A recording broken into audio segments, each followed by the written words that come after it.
అందరికీ నమస్తే. సంజనాస్ ఫుడ్ కోర్ట్కి స్వాగతం. ఈరోజు మన రెసిపీ ఏంటంటే పెరుగు చారు అండి.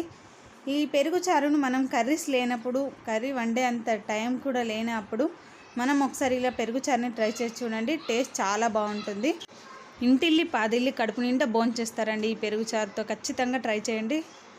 మనం ఒక గిన్నెలో పెరుగుని తీసుకొని అందులోకి కొద్దిగా వాటర్ వేస్తున్నాను. వాటర్ వేసి దీన్ని మజ్జిగలా చిలకండి. ఇలా మజ్జిగలా చేసుకున్న తర్వాత అయినా కొద్దిగా ఉండలుగా ఉంటుంది కదా, ఈ ఉండలుగా మొత్తం పోవాలంటే కొంచెం విస్కర్తో తిప్పండి.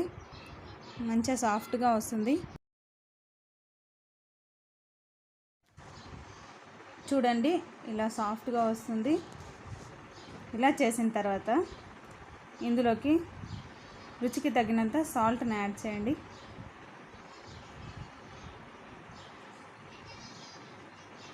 సాల్ట్ కొద్దిగానే వేసుకోండి.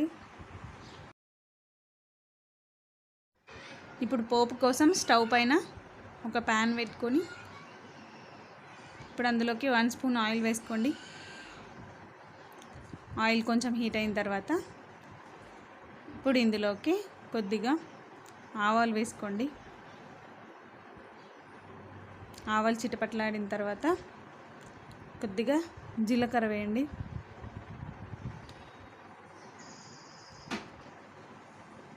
ఆ తర్వాత ఒక 4 పచ్చిమిర్చి ముక్కలు కట్ చేసి వేయండి. ఒక ఎండుమిర్చి, కొద్దిగా కరివేపాకు, చిటికెడు పసుపు ఇవన్నీ వేసి కొంచెం ఫ్రై అయిన తర్వాత కలిపెట్టుకున్న పెరుగు చారును ఇందులోకి వేసేయండి.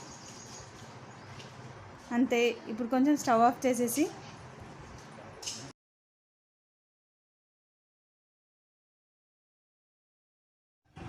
ఇప్పుడు ఇందులోకి కొద్దిగా కొత్తిమీరని జల్లేసుకోండి.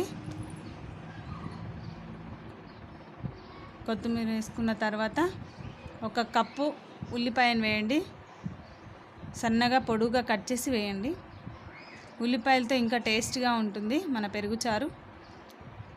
ఇలా కలిపేసి అంతే. ఎంత రుచికరమైన ఈ పెరుగు చారుని అన్నంలోకి చాలా టేస్టీగా ఉంటుంది. వేడివేడి అన్నంలోకి వేసుకొని తినండి.